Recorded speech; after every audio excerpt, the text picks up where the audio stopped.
دیکھو ماشاءاللہ آج آپ کے ہاں قرآن ختم ہوا. یہ قرآن ہے کیا؟ ہم کیوں پڑھتے ہیں، کیوں سنتے ہیں؟ انگریز تو نہیں پڑھتا نہ وہ سنتا ہے. آپ مجھے ایک بات بتاؤ، کوئی چیز ضروری ہو تو انگریز اس کو چھوڑ سکتا ہے؟ اچھا جب ہاں یا نہ میں کچھ سوال پوچھوں تو جواب دینا. ویکسین بہت ضروری تھی نا کورونا کی، سب سے پہلے کس نے لگائی؟ انگریز نے. ایجاد کس نے کی؟ انگریز نے. اچھا جی، سفر انسان کے لیے مشکل ہو گیا تھا تو ٹرین کا ایجاد ہونا ضروری تھا، ضروری کام تھا نا، تو کس نے ایجاد کی؟ ہے انگریز نے. اور وہ جو ہمارے یہاں پٹریاں بچھا کے گئے اب تک ہم نے انہی پہ گزارا کیا ہوا ہے. تو سارے ضروری کام تو وہ کرتا ہے انگریز. ہواؤں میں انسان کے لیے اڑنا بہت ضروری تھا، آبادی بڑھ گئی تھی تو سفر کو آسان بنانا تھا تو اس کے لیے ہوائی جہاز بہت ضروری تھا. تو یہ ضروری کام تھا، تو اس میں پہل کس نے کی ہے؟ انگریز نے. اور اس نے کر کے دکھایا. جہاز بھی وہی بناتے ہیں. جو لوگ معذرت کے ساتھ، ایک عمر کے بعد انسان گنجا ہونا شروع ہو جاتا ہے، سر پہ بال لگوانا بہت ضروری ہے. آج کل ہیئر ٹرانسپلانٹیشن کا عمل ہو رہا ہے. یہ ایجاد کس نے کیا؟ بولو نا. انگریز نے. یہ ابھی ہماری ایجاد نہیں ہے. تو ہر ضروری کام کون کر رہا ہے؟ انگریز. سوال پیدا ہوتا ہے اگر قرآن ہمارے لیے اتنا ضروری ہے تو اس کو انگریز کو اس میں آگے ہونا چاہیے تھا نا. کیا خیال ہے بھائی؟ کسی ضروری کام میں ہم آگے نہیں ہیں. تراویح میں اللہ کا شکر ہے ہم کہاں ہوتے ہیں؟ کسی حد تک آگے ہوتے ہیں. یہ اللہ کا فضل ہے. تو کیا ہے قرآن میں ایسا جو ہے بہت ضروری لیکن انگریز کی اس کی طرف توجہ نہیں؟ یہ سوال پیدا ہوتا ہے کہ نہیں ہوتا؟ یا تو معاذ اللہ نقل کفر، کفر نباشت، قرآن ضروری ہے ہی نہیں. اگر ضروری ہوتا تو انگریز اس میں ہم سے آگے ہوتے. یا تو قرآن ضروری نہیں ہے تو پھر ہم کیوں پڑھیں بھائی؟ ہم تراویح میں کیوں سنیں؟ اپنے بچوں کو کیوں پڑھائیں؟ اور بات بات پہ قرآن کی قسمیں کیوں اٹھوائیں ہم؟ یا قرآن ضروری ہے تو کیوں ضروری ہے؟ کیا ہے اس میں ایسی بات جو ہمیں دوسری کتابوں میں نہیں ملتی؟ تو آج میں تھوڑا سا اس پہ روشنی ڈالوں گا کہ میرے اور آپ کے لیے قرآن پڑھنا، سمجھنا اور اس پر عمل کرنا کیوں ضروری ہے. سمجھتے ہو کہ نہیں سمجھتے بھائی؟ بات اصل میں یہ ہے، دیکھو انگریز ہے کافر. پٹھان لوگ کہتے ہیں کافر کا بچہ. کسی کو طنز کرنا ہوتا ہے نا، کیا کہتے ہیں؟ کافر کا بچہ. تو وہ غیر مسلم ہے. وہ کہتا ہے جو کچھ ہے یہ دنیا ہے. جو کچھ ہے وہ کیا ہے؟ وہ کہتا ہے موت کے بعد زندگی نہیں ہے. ہم مر کے مٹی ہو کے، سینٹنس مکمل کر لیا کریں نا، ہم مر کے مٹی ہو کے ختم ہو جاتے ہیں. لہذا جب دنیا ہی سب کچھ ہے تو اس میں جتنا آگے جا سکتے ہو آگے جاؤ. جو اس دنیا میں آگے نہیں بڑھا وہ ہے ناکام. وہ کیا کہلائے گا؟ ناکام. سکسیس کی ڈیفینیشن انگریز کے نزدیک یہ ہے، آپ کی صحت اچھی ہو، آپ کی جیب میں پیسے ہوں، آپ کی عزت ہو. یہ تین چیزیں جس میں پائی جائیں گی وہ ایک سکسیسفل انسان بولو کہلائے. قرآن کہتے ہیں یہ ڈیفینیشن غلط ہے. سکسیس ہونے کی یہ ڈیفینیشن کیا ہے؟ بولو نا. غلط. قرآن نہیں مانتا اس کو. قرآن کہتا ہے قارون کے پاس پیسہ بل گیٹ سے بھی زیادہ تھا. قارون کی صحت اتنی اچھی تھی آج کل اتنی ہو نہیں سکتی، اور اس کی عزت بھی اتنی تھی کہ جب وہ جاہو جلال کے ساتھ نکلا کرتا تھا نا اپنی سواریوں کو پروٹوکول کے ساتھ، لوگ اسے دیکھ کے کہتے تھے یا لیت لنا مثل ما اوتی قارون، کاش ہمیں وہ کچھ ملتا جو کس کو ملا ہے؟ قارون. جو غریب لوگ تھے نا، ہم جیسے، یعنی ہم جیسے مراد ہم پاکستانیوں جیسے بے روزگار جو پیٹرول کے ترسے ہوئے اور پتہ نہیں کیا کیا چیزیں ابھی مہنگی ہونے والی ہیں. یعنی مہنگائی میں چینی شارٹ ہوتی ہے، پیٹرول شارٹ ہوتا ہے، اب بیویاں بھی شارٹ ہونے لگی ہیں. میرے پاس آتے ہیں نا کیس، میں بے روزگار ہو گیا تو بیگم نے کورٹ سے کھلا لے کے چلی گئی. میں نے کہا لے بھائی، بے روزگاری میں ایک پیٹرول شارٹ ہونے کا غم تھا، چینی شارٹ ہونے کا غم تھا، آٹا شارٹ ہو رہا تھا، بیویاں بھی کیا ہو رہی ہیں؟ کیونکہ بے روزگار آدمی کے ساتھ اس کی بیوی بھی نہیں رہتی کورٹ سے کھلا نکلو پتلی گلی سے، سوائے اس محلے کی خواتین کے، یا جو میرا بیان سن رہی ہیں ان کے علاوہ کی بات کر رہا ہوں. تو اب مسئلہ یہ ہے کہ اللہ کہتے ہیں کہ قارون کے پاس تو سب کچھ بہت زیادہ تھا، لیکن کیا قارون کامیاب تھا اللہ کی نظر میں؟ بولو نا. نہیں تھا. ہمارے نبی صلی اللہ علیہ وسلم محمد صلی اللہ علیہ وسلم کے پاس دنیا کا کچھ بھی نہیں تھا. 40 دن گھر میں آپ کے چولہا نہیں جلا. آپ سمجھتے ہو شاید گیس کا انتظام نہیں تھا, یہ لکڑیوں کا انتظام نہیں تھا اس لیے چولہا نہیں جلا. بات اصل میں کہ جلانے کے لیے جو کھانا ہوتا ہے نا, جو پکایا جاتا ہے, وہ کھانے کا انتظام نہیں تھا. چولہا بھی تھا, لکڑیاں بھی تھی, پکائے کیا اس پہ؟ کھجوروں پہ گزارا ہو رہا تھا. سمجھ رہے ہیں کس پہ گزارا ہو رہا تھا؟ کھجوروں پہ. لیکن دنیا کے سب سے کامیاب انسان کون تھے؟ قرآن کہتا ہے محمد صلی اللہ علیہ وسلم تھے. اس سے ہمیں پتہ چلتا ہے شاید قرآن یہ کہنا چاہ رہا ہے کہ غریب کامیاب ہوتے ہیں. شاید قرآن نے یہ کہا کہ بھئی قارون کے پاس پیسہ تھا, ناکام. محمد صلی اللہ علیہ وسلم اور موسیٰ علیہ السلام کے پاس پیسہ نہیں تھا, اس لیے وہ کیا تھے؟ کامیاب. تو اس سے تو یہ لگتا ہے کہ شاید قرآن یہ کہہ رہا ہے کہ پیسے مت کماؤ. تو جتنے یہاں پروجیکٹ دی کمفرٹ میں چل رہے ہیں سارے بند ہو جانے چاہیے نا. کیا خیال ہے بھائی؟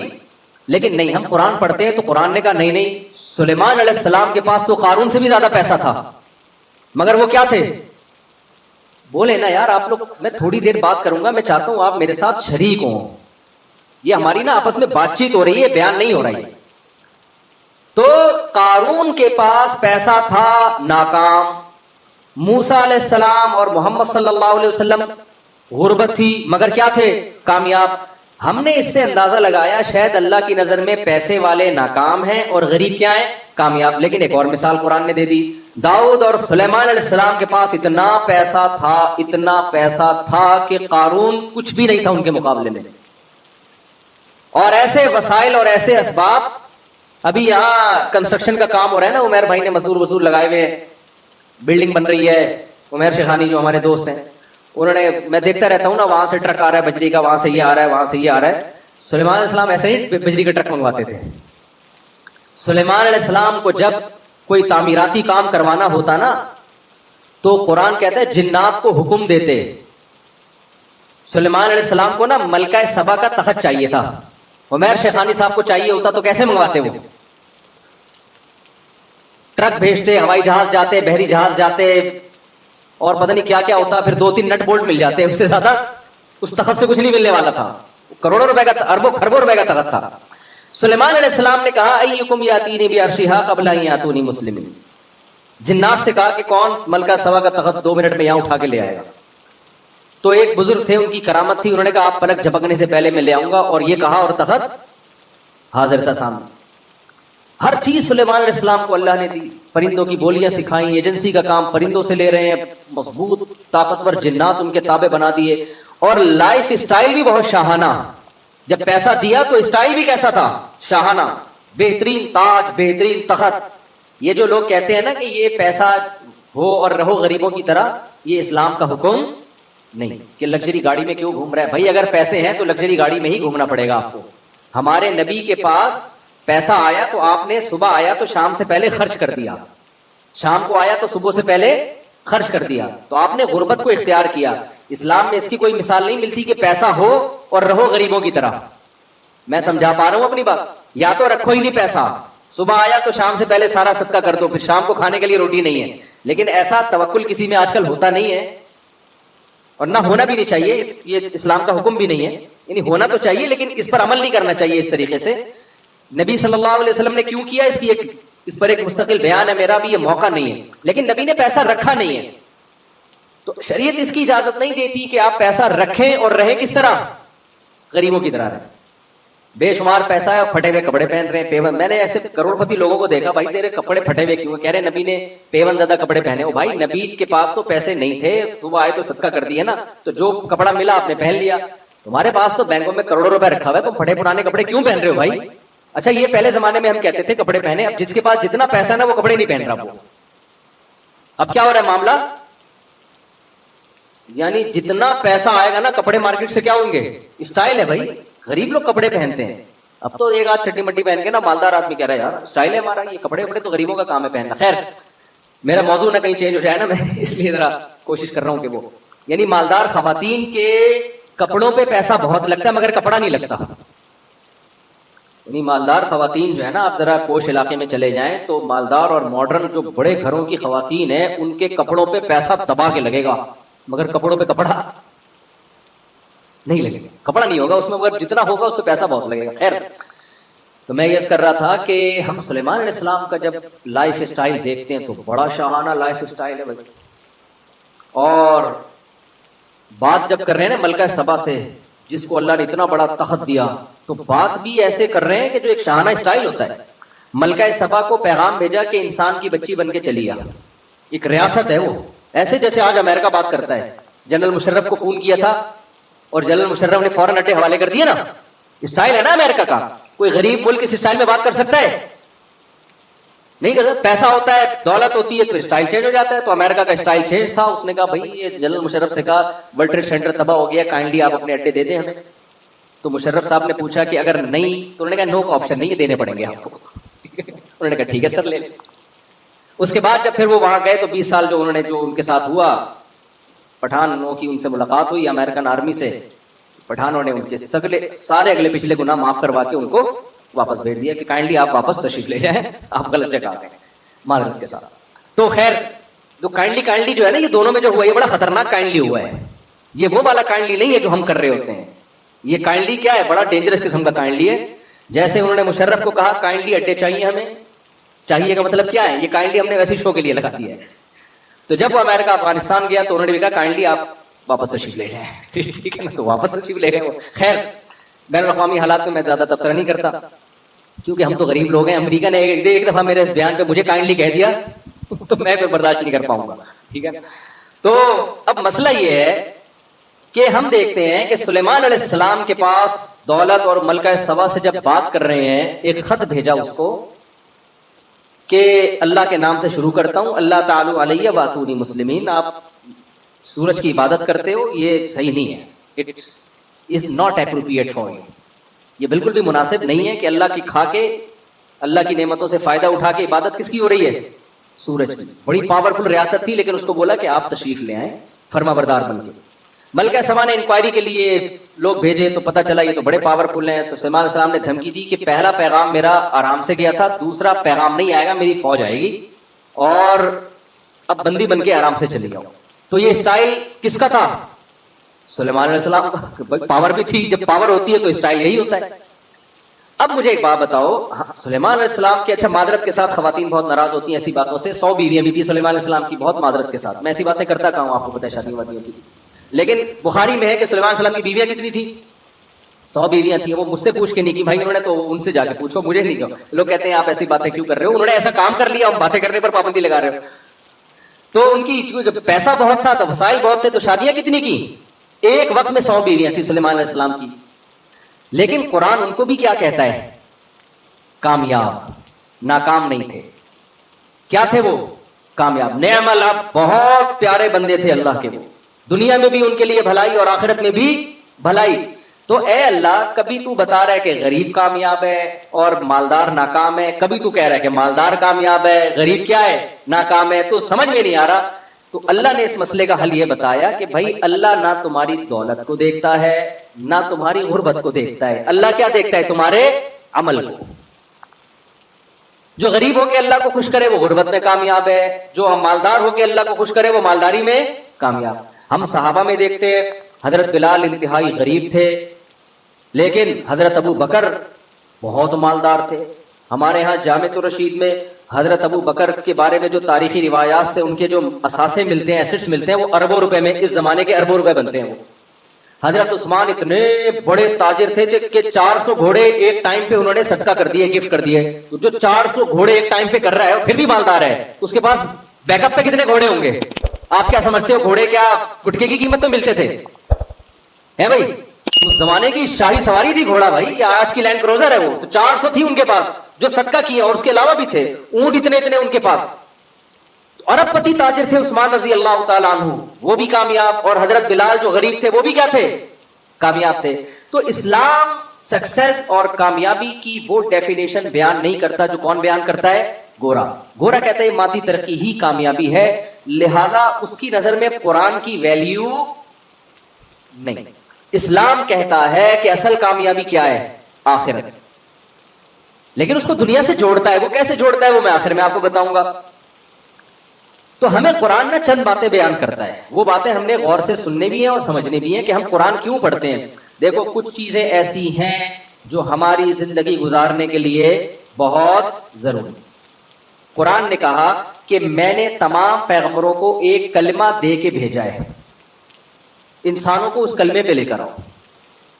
وہ تمہاری نجات کے لیے وہ کلمہ کیا ہے؟ ضروری. وہ کلمہ ہے لا الہ الا اللہ. گورا اس کو نہیں مانتا. وہ کلمہ کیا ہے؟ لا الہ الا اللہ. اس لا الہ الا اللہ میں 4 نظریات ہیں جن پہ ہم اقرار کر رہے ہیں. نمبر 1, اس کا سادہ سادہ ترجمہ کیا ہے؟ اللہ کے سوا کوئی عبادت کے لائق نہیں. اس میں پہلا ہم نے یہ اقرار کر لیا کہ یہ کائنات خود سے نہیں بنی ہے, اس کو کسی نے بنایا ہے. کوئی اگر یہ کہتا ہو کہ یہ کائنات خود بخود بنی ہے, وہ لا الہ الا اللہ پڑھے گا؟ وہ تو کہے گا وہ ہے ہی نہیں, تو پھر الہ ہی نہیں ہے. جب الہ ہی نہیں ہے تو اللہ کا اس کا نام تو پہلے تو مانو گے, تو پھر اس کے بعد اس کو نام دو گے نا. ہم نے مان لیا کہ اس کائنات کو کسی نے پیدا کیا ہے, یہ خود سے نہیں بنی. میں بار بار مثالیں دیتا ہوں. ڈیجیٹل کیمرے کی مثال اکثر میں دیتا ہوں, کیونکہ ہمارے یہاں جامعۃ الرشید میں کچھ سائنٹسٹ آئے تھے, انہوں نے ہمیں بتایا کہ ڈیجیٹل کیمرہ ایجاد کیسے ہوا. انہوں نے بتایا کہ جی یہ ریز آتی ہیں, یوں آتی ہیں, وغیرہ وغیرہ جو بھی ہوتا ہے. میں کچھ یونیورسٹی میں لیکچرار تو ہوں نہیں. انہوں نے بتایا کہ یہ ڈیجیٹل کیمرہ پورا انسانی آنکھ کی کاپی ہے.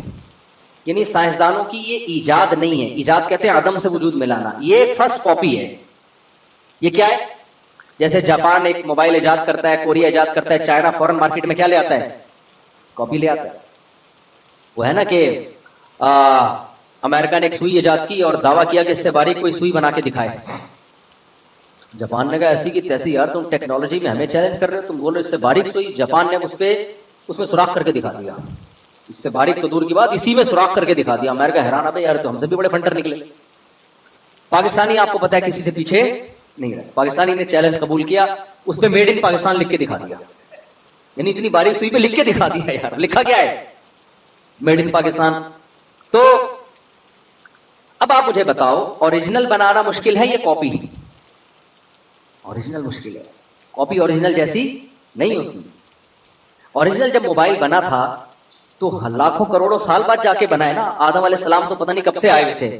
ترقی کرتے کرتے کرتے کرتے کرتے کرتے ایک سائنسدان مرا, اس نے اپنی نالج آگے پارسل کی, اس نے پھر آگے پارسل کی, تھوڑی سی مزید ترقی ہوتے ہوتے ہوتے ہوتے بندر کی دم غائب ہو رہی ہے ڈارون کے مطابق, اور ہماری ترقی انتہا کو پہنچ رہی ہے. تو بندر کی کوئی دم غائب نہیں ہوئی ہے, یہ میں بتا دوں آپ کو. بندر جیسا کروڑوں سال پہلے تھا آج بھی ویسا ہی ہے, اور انسان جیسا لاکھوں سال پہلے تھا آج بھی ویسا ہی. میں سائنسدانوں سے کہتا ہوں اگر ہم بندر تھے, دم کہاں ہے ہماری؟ یا تو ہمیں دم چاہیے یا دم کے پیسے چاہیے. صحیح بات ہے نا یار, کیا بات ہے, پورا پارٹی آپ نے غائب کر دیا ہمارا یار. تو نہ دم دے رہے ہو نہ دم کے پیسے دے رہے ہو. تو خیر میں یہ آپ سے عرض کر رہا تھا, میری سپیڈ تھوڑی تیز ہے تاکہ جلدی بیان ختم ہو جائے. تو میں یہ عرض کر رہا تھا آپ سے کہ دیکھو یہ جو ڈیجیٹل کیمرہ ہے یہ انسانی آنکھ کی کاپی ہے. یہ میں اپنی طرف سے نہیں کہہ رہا, میں نے سائنسدانوں سے سنا ہے, جو یہیں کے سائنسدان ہیں لیکن انہی کو پڑھا ہوا ہے انہوں نے. اب آپ مجھے بتاؤ, یہ جو کاپی والا ڈیجیٹل کیمرہ ہے جس سے یہ ویڈیو ریکارڈ ہو رہی ہے, آپ اپنے پروفیسر صاحب سے, لیکچرار سے پوچھیں یا سائنسدان سے پوچھیں یہ کیسے بنا. وہ کہ خربوں سال میں گلاسز یوں ہوتے ہوتے جل بن کے ایک ایسی مشین اتفاق سے وجود میں آ گئی, پھر کروڑوں سال میں اس کی فنیشنگ ہوتے ہوتے یہ بن گیا. مان لو گے آپ؟ بول لو نا یار کیا ہوا, نہیں مانو یار. کاپی خود سے نہیں بنا رہے آپ, اور جو اوریجنل ہے اس کے آپ کہہ رہے ہو کہ ایک سیل تھا اور وہ ترقی کرتے کرتے خربوں سال میں ایک بندر بن گیا, پھر انسان بن گیا, یہ آنکھ بن گئی. یہ نہیں ہو سکتا خدا کی قسم. خربوں سال میں بھی ایک آنکھ جو اوریجنل ڈیجیٹل کیمرہ ہے وہ خربوں سال میں بھی وجود میں نہیں آ سکتی. ڈیجیٹل کیمرہ خود نہیں دیکھتا, ہمیں دکھاتا ہے, جبکہ ہماری جو آنکھ کا کیمرہ یہ خود دیکھتا ہے. یہ دماغ سے اس کا لنک ہے, یہ سمجھتا بھی ہے کہ میں کیا دیکھ رہا ہوں. یہ ناممکن ہے کہ اربوں سال میں وجود میں آ کے